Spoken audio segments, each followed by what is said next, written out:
All right, what's poppin' party people who are tuned in for another episode of Pop Talk? This is your man, Professor Nims, signing on for the Casual Rand, What up, though? Boston Jared, Peace. and the indelible Coach Dave. Y'all know what's up. So we make up the pundits of pugilism, and we are bringing you the most erudite boxing talk on the internet. I'm not going to stay too long on my spiel because we know what happens this weekend. And it's funny that there's a little bit of humor and kind of almost irony that goes into this boxing date, right? Because the Haney Garcia fight happens on 420, and for anybody who knows, that is a smoker's holiday, and Oh, that's right. That's right.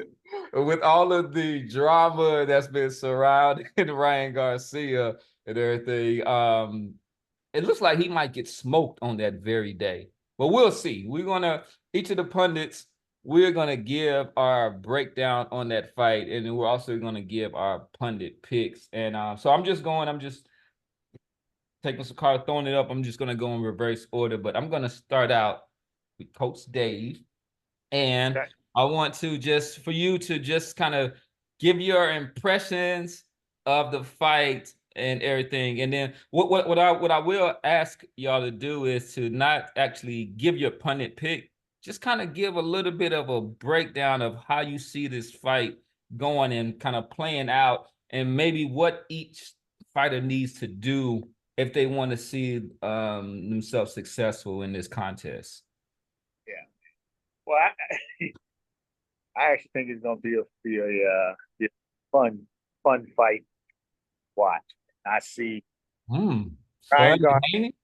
Yeah, you said don't get a picks, but we'll get to that later on. But in terms of how this play out,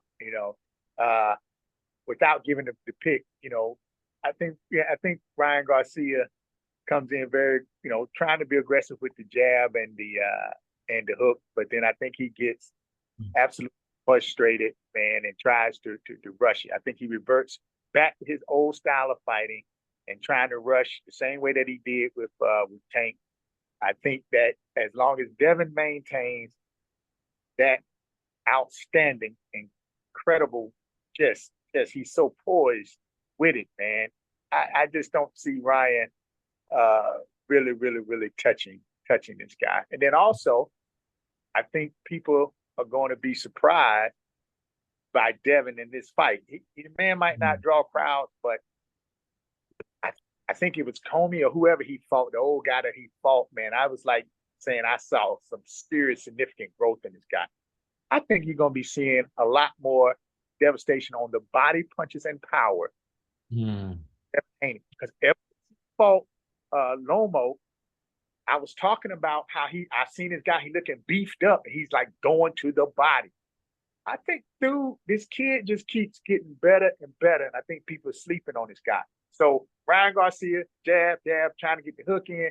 Devin, stay poised, box this kid, but going to surprise Ryan because you think Tank hit you in the body. I'm trying to touch them ribs and put some sauce on them jokers. I'm trying to push your navel up to your chest, make it look like Ryan Garcia got 3 nipples. I'm telling you, something is going on with this Haney kid, man. So that's my take on good. the doctor. Okay, so Coach, right before because I'm gonna throw it to Boston Jared, but I actually want to kind of preface it before I do Boston. But Coach, I want to stay with you for 1 second because a lot of people have been saying they're making the comp, as a comparison between this fight and when Mayweather fought Arturo Gatti or whatnot. Oh, And to me, that's not his best performance.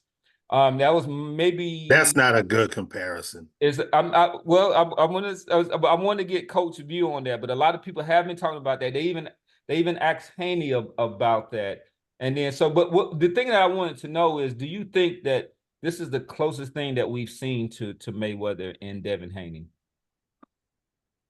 I I would have to. To be honest with you, man, I would have to say no, bro. And the reason why, Yeah. it's just, you've had a lot of people that have tried to implement that shoulder roll, bro. I mean, honestly, Rona, even Shakur to a little bit, but regardless of how you feel, I mean, let's just be real. Regardless of how you feel, the man's just a defensive genius, man. I mean, Mayweather can box, and that's his style, bro. So I don't think Haney is. I wouldn't even have compared his fight style to Mayweather. You wouldn't even put him in the same class. I just fight style. I just wouldn't. You know what I'm saying?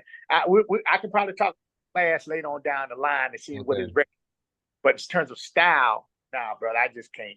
All right. I don't even know who you would say was close to his fight. Yeah, but I mean, they've been trying. I think sometimes a lot of people reach in doing that, but they've been saying that, and of course, Devin Haney's been soaking it up. But with Boston, so I want to kind of preface this with a couple of things. So, Coach said that he think that this is going to be kind of a fun-filled fight. And the reason I was like, oh, with Haney, I wasn't saying like it was going to be fun for Haney, but that a lot of times you don't associate a fun fight with Devin Haney, right? Maybe clinical, surgical, but a lot of people don't.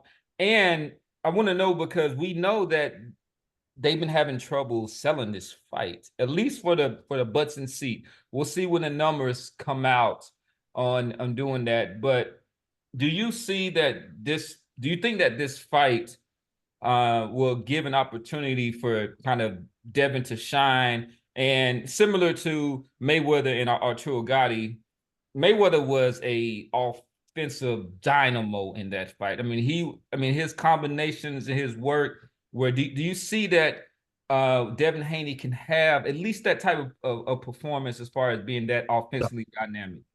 Absolutely not.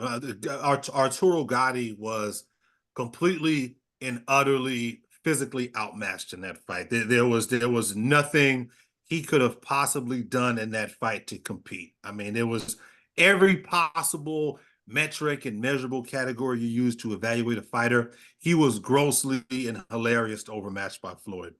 And that is not the case in this fight. One of the things that intrigues me about this fight is that he's going to be fighting a guy in Ryan Garcia who has a lot of experience with him. They fought several times in the amateurs, and I believe that they have even split whatever amount of times they fought. I believe Ryan has as many wins against Devin as Devin has against him. I believe this is the seventh fight. I think they're 3-3, if I'm not mistaken. 3-3, and look, and the amateurs are the amateurs. I get that there are people who are going to make that argument that was a long time ago, and it was.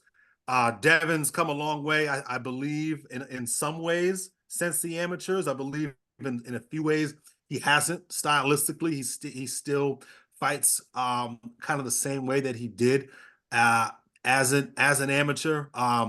Ryan, it's really, really tough to kind of evaluate who this kid is, where he's considering where he started off with, where he is now. But look, Devin Haney's going to be in there against a guy who can match his hand speed, who can match his height, and can match his length. And that on its own is enough for me to be interested.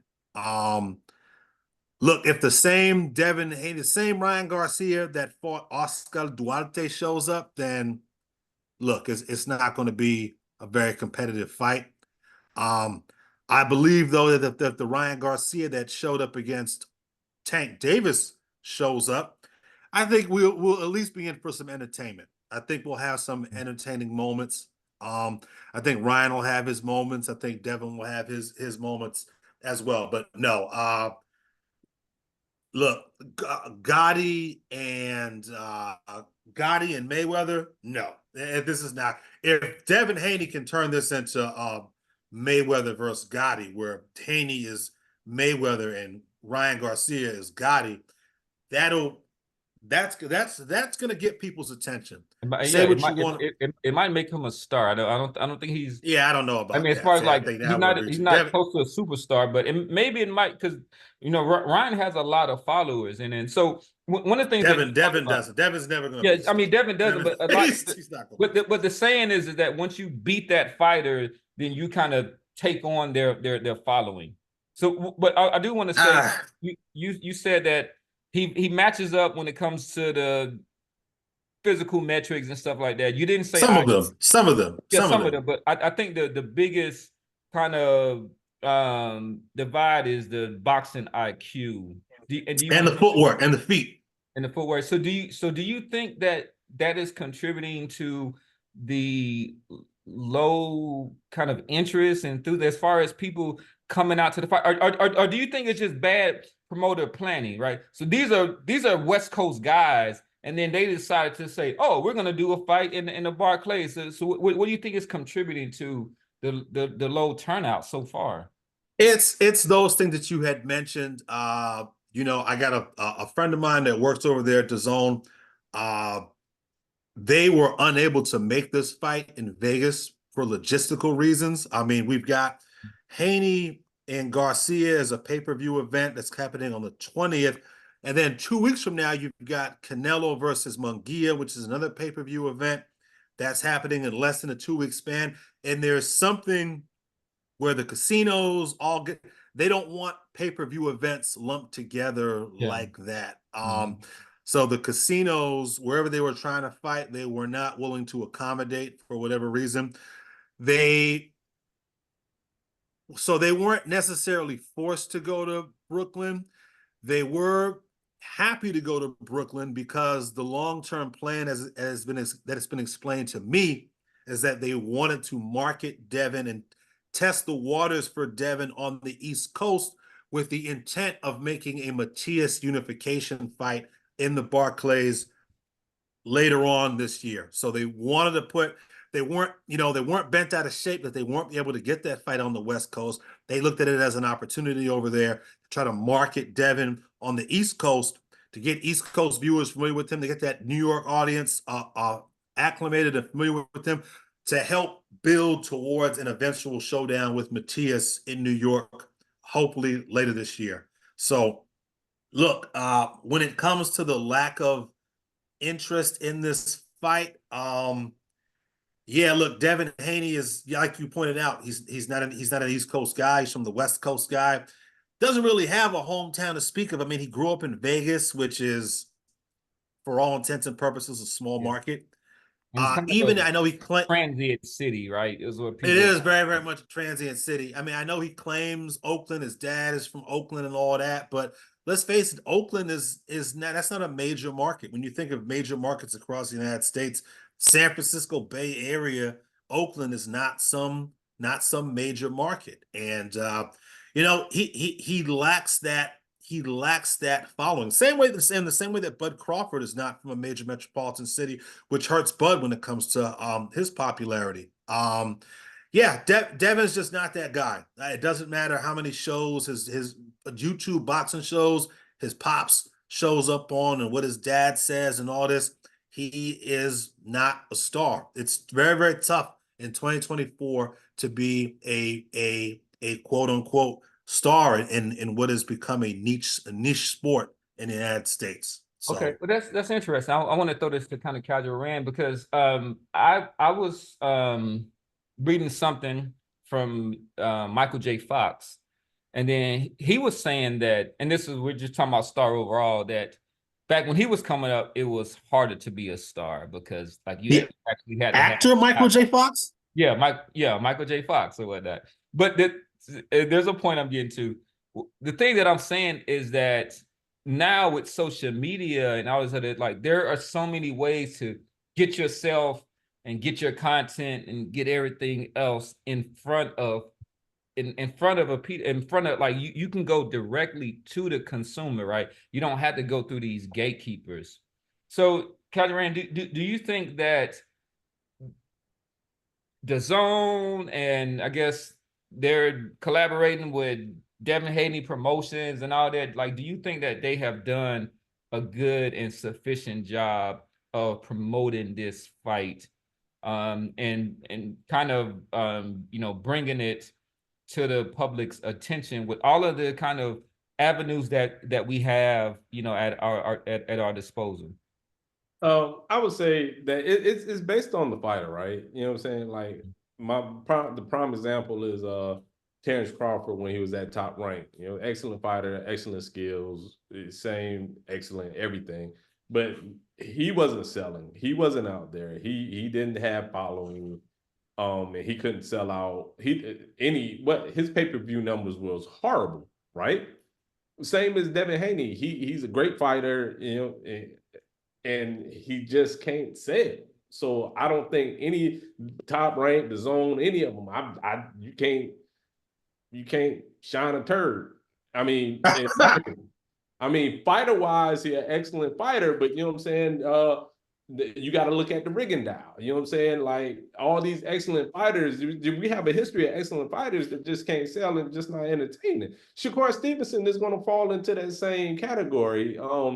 Excellent fighters that just can't sell. I mean, is it because they're too good? Their defense is too good or whatnot? I don't know. But out of Shakur Stevenson and Devin Haney, I think Devin Haney has a better chance of being a household name if he knock off a few more champions, especially controversy. Controversies breeds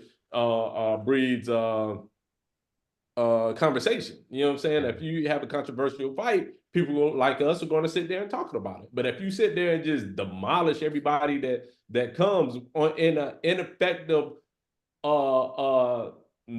like non-beautiful way, if you ain't getting the knockouts or if you ain't just devastating somebody, if you jabbing somebody to death and stick and move. I mean, the boxing game is hit and don't get hit, but you don't sell tickets that way. Yeah, but it's not just that. I mean, Crawford's knocked out the last 15 guys he's fought, and Crawford kind of finds himself in the same position, man. You have got to have all the elements in the equation in today's boxing atmosphere to become a commodity, to become a guy like an Anthony Joshua or Canelo Alvarez. But on the flip side of this coin, Ryan Garcia has that it factor, but he just ain't he got everything but the fighting part. You know what I'm saying? Yeah.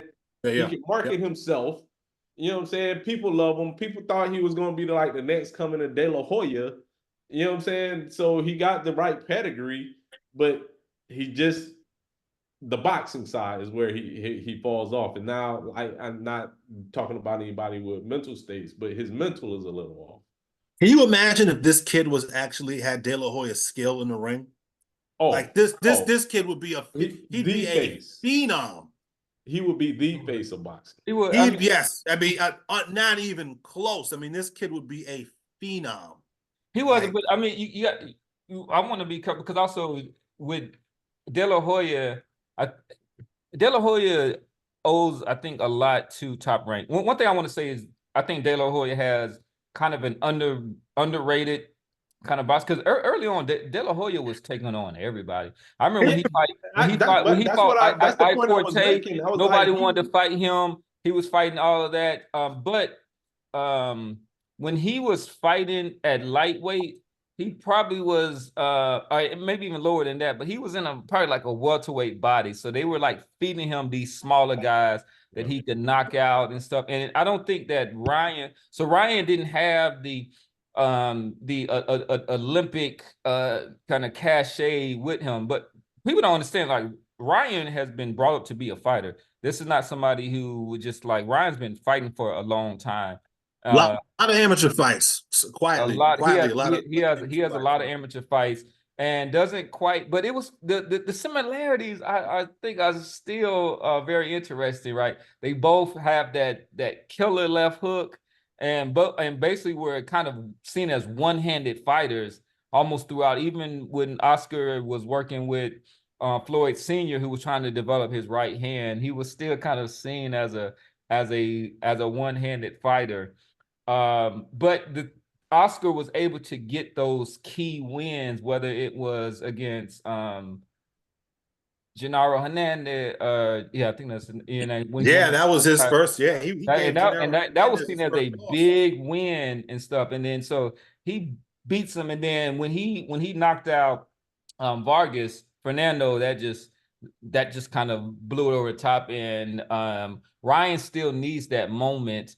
And then so I mean, he beat Luke Campbell. The kid quietly. I mean, look, I know, yeah, Luke Campbell, but Luke Campbell had some decent wins, and he's not a Hernandez. You got to understand, Hernandez was only had one loss, I think, prior to that, or it might have been his no, first. he was undefeated. He was undefeated because Gennaro Hernandez was undefeated, but Gennaro Hernandez didn't have.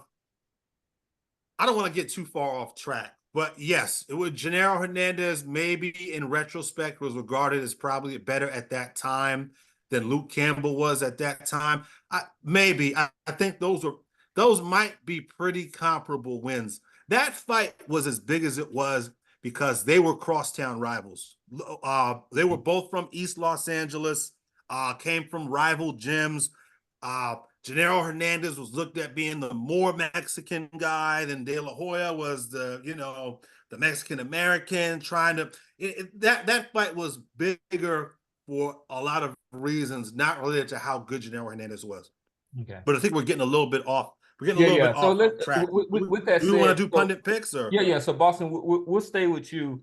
Go ahead, give us your pundit pick. So we want to know the fighter you think is going to win, the fashion that you think that he's going to win, and what round if you think that it's going to complete before the end of that final bell.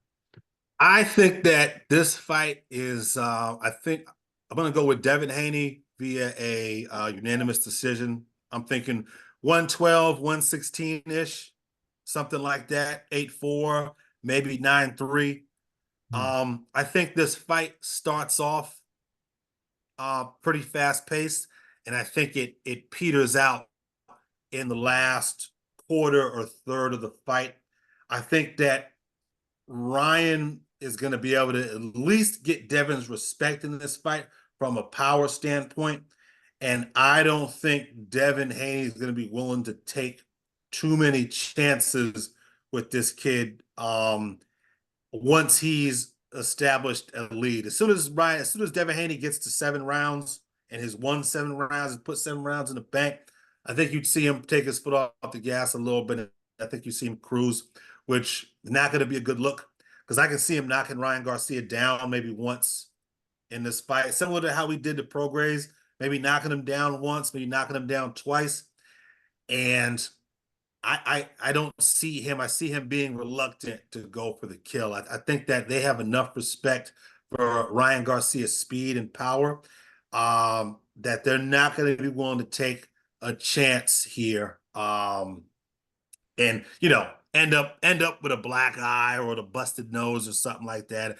Just they're not going to take those chances. So I think I see a 12-round unanimous decision for Devin. 112, 116.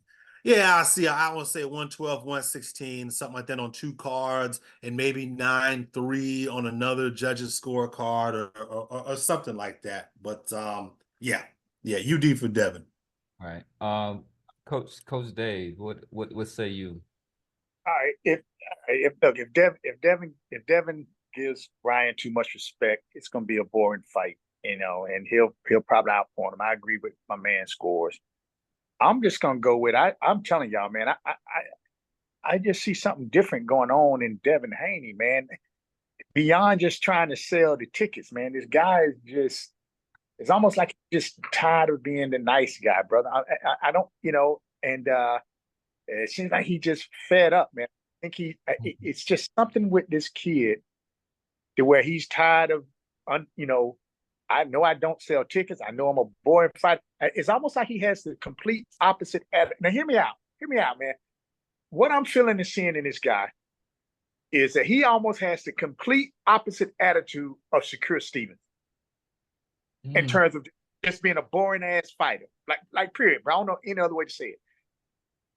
something's going on in this man's mind, man. I mean, be it him, pushing at the way it's just because that's not him, bro. He's a solid, laid back, calm, all praise be to Allah. Just got laid back, kind of almost righteous dude, man. But something's going on in this guy. So let me put it this way again, be crystal clear. If he gives Devin too much respect, gives Garcia too much respect, it's gonna be a interesting, entertaining fight. I agree with everything that Jared said. What I'm hoping is that this guy done looked at and he done learned and saw what exposed Ryan Garcia from the Tank fight. I think he knows how to pin up that jab and confuse that left hand. I think he knows to move away from that left and keep on moving to his left, which was put him towards that weak ass right hand that Garcia got. And I think that when Garcia gets frustrated and tries to rush in, he's gonna run into some body shots. So if he does not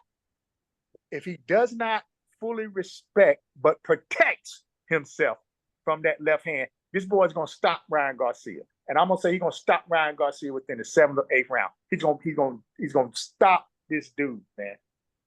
So you got Devin by stoppage, huh? Let's keep it in tight. So we got Coach Devin by stoppage round 7 or 8. Yeah, that's what I'm going with. All right. I wanted to ask Dave a question real quick. Dave, you had mentioned Haney and him as far as his game plan and his IQ, focusing more on the body and trying to get to the body a little bit more. If he tries to reach down to that body against Ryan Garcia, is he putting himself in jeopardy of getting countered with that left hook? Well, you're in jeopardy to get countered with anything. You know what I'm saying? Haney can throw the jab, thinking he's on the outside, and drop this hand, and Ryan Garcia can counter that jab with a slip to the inside. Yes, slip and counter. That's what I was gonna say. Slip and counter. Yeah, but what I'm getting at is so to answer your question, he could get countered from the outside by that left or even by okay, so it don't matter. It doesn't matter. So, but I think he is possibly more likely to get countered, probably on the inside by it. You know what I'm saying? To be honest with you, looking at how his inside game is developing. But if that Joker got his earmuffs on and he going in there to bang and he's gonna hurt this dude, man. Man, and I already know what they're training. What they've done with Devin, they've probably had him. There's this technique where you train where you take a boxing glove and you put it under the armpits. And Coach probably knows what I'm talking about. You put it under the armpit of a boxer. So he probably put the boxing glove under his right arm and then just have him work the whole time with that left, so that way that he keeps that, keeps that phone, that telephone and stuff, because he knows that that's really the only chance that he has. And then without even thinking, his hand is just gonna be right here by his ear. His right. You know what I'm saying? It's just gonna be right here. It's just gonna always come up. So Casual, before we go to you, I want to give, so the odds on the fight is looking at a Devin landslide. So Devin is a -900 favorite, which is crazy. And Garcia comes back as a +600 underdog. So meaning that you would have to bet $900 on Devin to get back 100. And $100 bet on Ryan Garcia would get you 600. So that might be worth sliding. If you got a couple of $100, but with that said, I think that these are almost looking like some Mayweather Gotti. But so what's your thoughts on how this fight is going to play out, the Casual Red? Man, I agree with Jared, man. I think it's gonna go the distance. If you look at all Haney's fights at 140, he ain't putting nobody down. He ain't knocking nobody out. So but Regis down. We went down, but he ain't. It was kind of a flash. It was a kind of a flash knockdown. So tell me when the last time Haney got a knockout? Oh man, yeah, that's not. You know what I'm saying? That's not what he do. In 2017. Wow. So I think Garcia is good enough to take him take him the distance. I think he's going to lose on points. Like I agree with what you said that Haney going to build up them first 7 rounds and then cruise. But he's not. I don't think he's going to knock him out. And to Dave's point, I think Haney turned into a heel because he ain't getting the respect that he thinks he deserves. He got undisputed by beating Kambosa, and instead of going to the rightful champion, well, because I claim he was the rightful champion because it was brought out that Lopez actually had a medical condition when he was fighting him. He never went back and just be like, all right, let me challenge Lopez. You know what I'm saying? That should have been that next fight, but I guess the promoters and everything like that. But he never, to me, he got the easiest undisputed in boxing history. And I mean, he do have some great fights, but like the Lomachenko fight and the Prograis fights are great fights, but he didn't knock him out. And then the Lomachenko fight was a controversial win. I think he won, but it's I know a lot of people that says Lomachenko won. So that's where he's becoming a heel now. That and the fact that a lot of people are trying to take Mayweather's turn when he went from Pretty Boy to Money May and just became the heel and sold out every venue.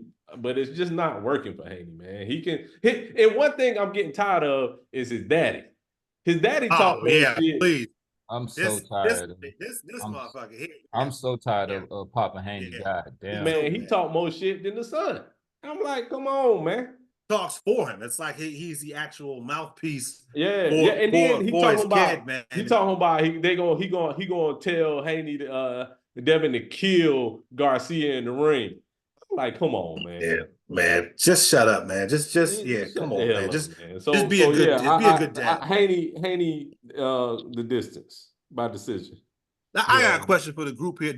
Are we being one thing that's been lost throughout this whole buildup is the fact that, the former trainer of the year, Derek James, is working with Ryan Garcia. I know it's been Derek's had a rough last year or so. Rough. Yeah. But are we being totally dismissive of the fact that this is going to be the second fight that he's had with second or the third?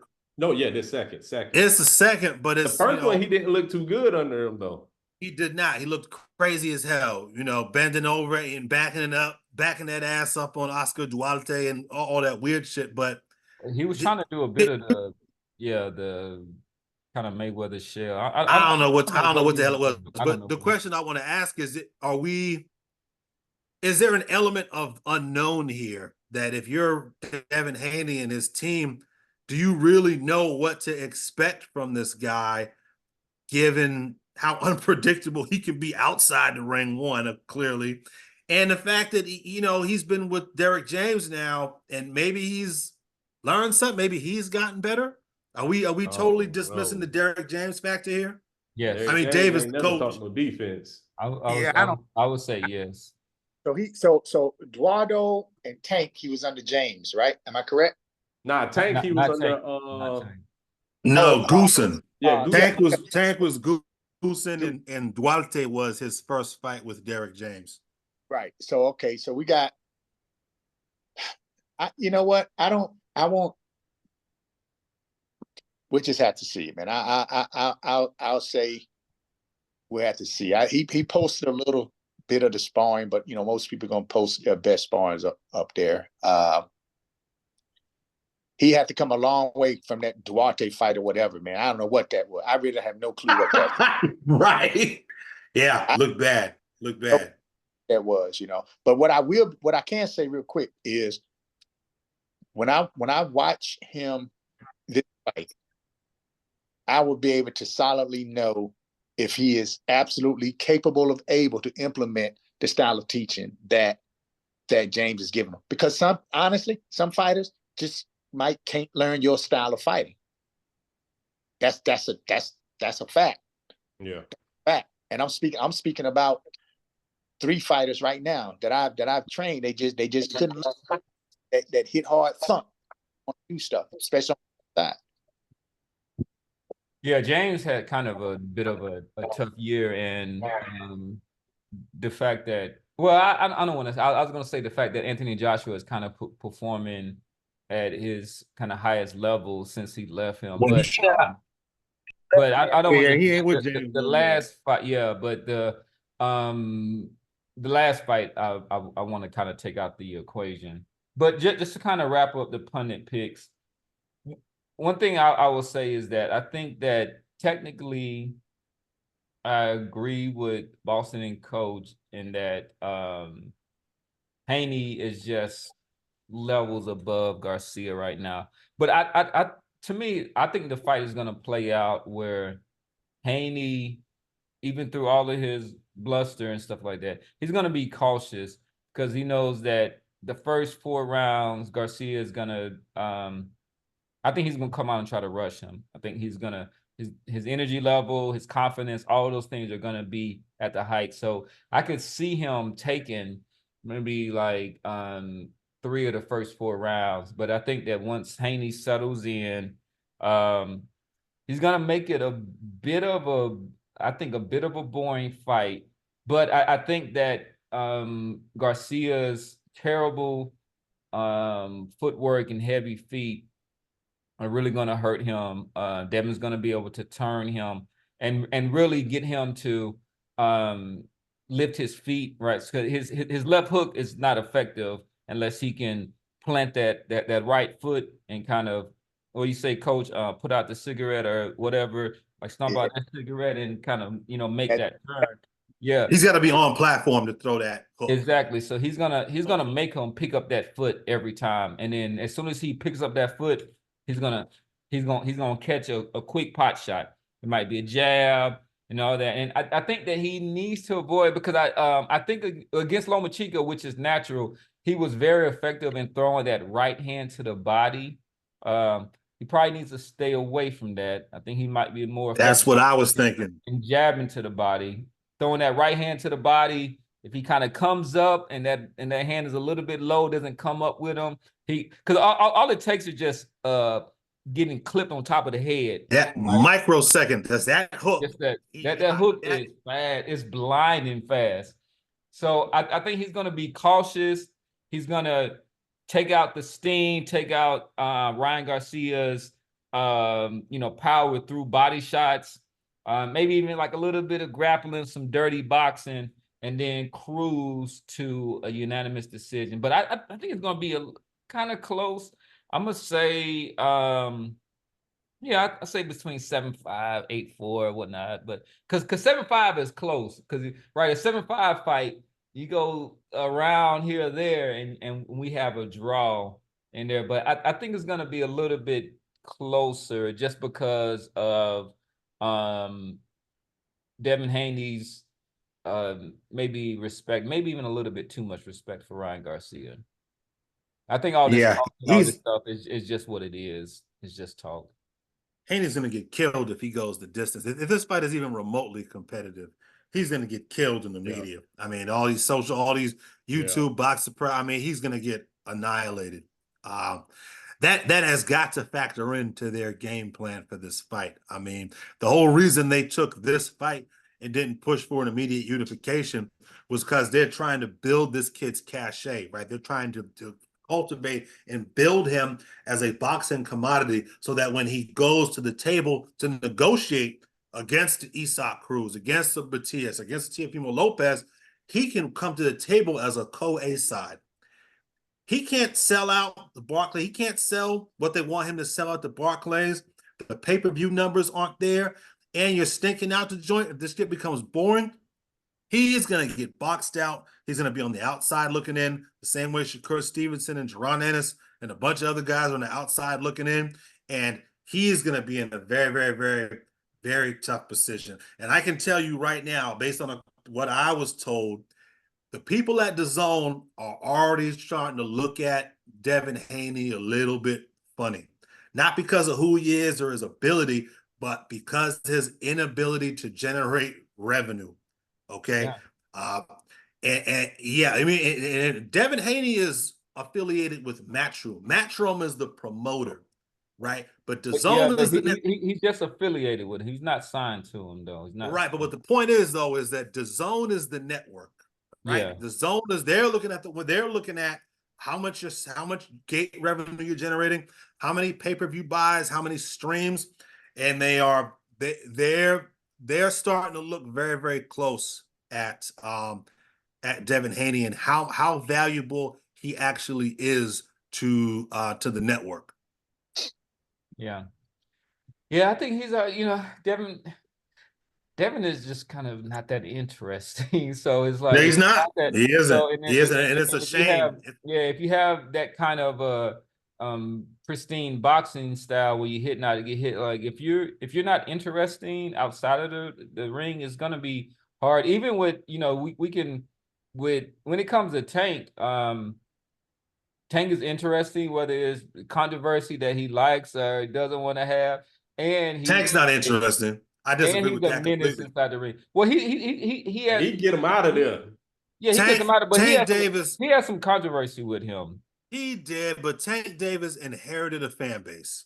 He's Yeah, he's the boxing equivalent of a trust fund kid, right? Hey, bro, nah, Doc. Hey, look, Tank Davis inherited with Floyd Floyd. He's Mayweather's talking about fan with base. Floyd. Man, all of them came inherited from that whole Floyd. fan base. Shakur, David, all of them came from No, that camp. no. How did Shakur? How many? Like Devin Haney was actually promoted by, I mean, not the, but Tank. All of them, man, all of them had the They chance all to go out there and they get all still some of that idolized Floyd. style. They all did not come from Floyd. I mean, Thank you. How They were not promoted by Floyd. You know what I'm saying? They were not on a private jet with them and Floyd. everything else. No, How many Floyd Mayweather undercards did Shakur Stevenson fight on? Man, Shakur was a baby when None. Yeah. How many Floyd Mayweather undercards did Tank Davis fight on? A whole lot. That's all of Floyd Mayweather's fan base that he inherited. hey, So look, people who run with this narrative that Tank is a star. Well, guess what? He inherited that because if it weren't for Floyd, he's from a small market too. And Baltimore ain't nothing but a bunch of crackheads and burnt out buildings. No, but nobody be showing up. That is a boxing. That is a was boxing kept city, keeping though. shit. Like that is Hey, a boxing city. When you talk about Maryland, you're talking about Sugar Ray Leonard, The Petersons. like, come on, I need to get up in here because Jared, Jared, you really talking out your armpits right now, bro. So let me tell you something. Any fighter that's whooping ass, any fighter with 95%, 97% knockout ratio or whatever, bro, that's in a televised network spot is gonna be a well-known fighter. If even with everybody on Haney's under his belt, on his box rec, if he had knocked out half of them suckers, even early in the career, at some point, Haney's would be totally different now in terms of his ability to generate cash. So in this sport, to be clear, you can't put just one thing on this makes a fighter. Yeah, these guys got to have flash. These guys got to have this. Mayweather was the enemy that people would come to see fight just to get knocked out. But make no mistake about it. To be known in this sport, if you whooping ass, you will be known in this sport, and your marketability is going to be exceptionally high. So whether wait a minute, you got to be U.S. You got to be American though. You got to be American. No, because you got to be American. Yeah, see, you want to add all these caveats. You know what I'm going to say? Because Better BF, where's Better BF? If you ain't speaking no English, you ain't Better BF speaks English. Yeah. He's English. He speaks English, and he's a Canadian citizen. But he Russian. You know what I'm saying? Where's Terrence Crawford's fan? Huge. Where is he? He ain't. Let me that. So Terrence Crawford had a hill to climb. Yeah, you whooping ass, but you ain't whoop X, Y, and Z ass. Now he done smoked the hell out of your boy. He done smoked the hell out of Earl Spence. Lit his ass up. It's not my boy. We were united on that. But what I'm getting at is that you, at the end of the day, whether whoever they consider stepping stones or this is who you're avoiding, you're going to have to whoop ass to be a daggone big known name. And that's why I'm saying I think Haney is seeing, wow, I got to really change my stuff. But if you want to be known in boxing, it might be a little bit of flair here and there, but you need to knock motherfuckers out. Forgive my language. You need to knock. Haney gonna have to beat the shit out of Teofimo for him to start getting his. It's not gonna make a difference. Not gonna make I think so. At 140, if he beats Teofimo, bro, he got you hit on the head. And even if he don't knock out here, bro, I hope it looks like Mayweather versus Gotti. He has got to whoop ass. Teofimo's not some big star. He ain't no big. Teofimo ain't no big star. And I'm getting that, bro. It's about Haney's performance. It's about Shakur's performance. You let Shakur start just straight stopping jokers and knocking jokers out, bro. If you want to be, and I told y'all one time, a fighter is either looking for loot or legacy. I'm trying to tell you now, you will be known one way or the other for either getting lumped up or lumping up. That's it in the sport. You either gonna get up, all right, or you're gonna have to do some lumping up. Yeah. If you're driving and just getting rounds in, you're a boring fighter. Yeah, Dave, we have examples of exciting fighters here who have not been able to break through. It just takes more than that in today's market. Look at a guy like Berlanga. Look at a guy like Edgar Berlanga who's getting come on. Hold on. Look at a guy like Jaime Munguia. Jaime Munguia is an average fighter. So to go back, let's go all the way back to Terrence Crawford. You remember when Terrence Crawford used to tell Top Rank, he was like, hey, I'm the fighter. It's your job is to promote.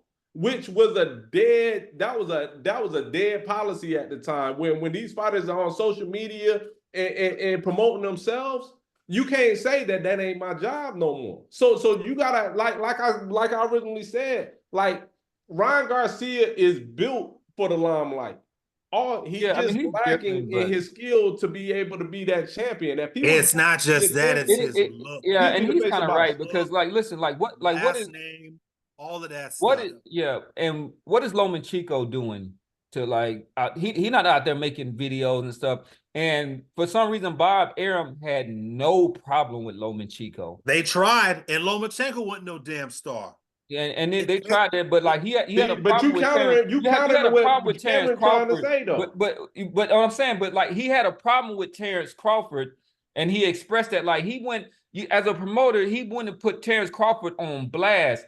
He never did that with Lomachenko, and that was messed up. But Terrence Crawford gave too. He said, "It's not my job to promote; it's your job." No, but what I'm saying, he just said the silent part loud. Lomachenko doesn't do. He's not out here making videos and doing TikToks and stup. He just like, I'm a fighter. And then they're doing everything that they can to make him a star. You crabbing in the barrel. You picking we saying that this guy ain't making no money. You saying, but this guy ain't making no money either. So choose somebody that was making money. What I'm saying is that there might be some truth to the issues of like racing because he never said anything about Lomachenko. But the only reason that Terrence Crawford went out there is because his his promoter went out there and was talking about how much it costs to do this and how much I lost and do this. This dude is not making he's not making money off of Lomachenko. Like he wasn't. He wasn't. He wasn't making money. Who wasn't making money? Bob Arum. But he for sure wasn't making money off of Terrence Crawford. And he was but what I'm saying, but like, where was the criticism for Lomachenko? That's true. It's a fair point. It's just like you got a coach, right? One coach, like he can cuss one dude out, but he gotta hug one dude. That don't mean it's special. That's just if I'm paying you more than paying Lomachenko, I got the right to criticize you not helping promote the fight. I'm paying you more. If Lomachenko don't say nothing and I give him less and I try to promote him to build him up, that's a different thing. Your argument not right, Ken. You brought the wrong person. I don't want this segment to drag on for too long. Let's go ahead. All I'm saying is that look, you have to check a lot of boxes in 2024 to be a star in this sport. You gotta check a lot of boxes, and it's not just whooping ass. I wish it was, but it ain't just whooping ass and knocking cats out. I agree with you on that. But you totally discounting that in terms of Tank and all those boxes that you talking about checking. He has a lot of them. The controversy, who somebody named, he's definitely whooping ass. He does, Yeah, and Tank does.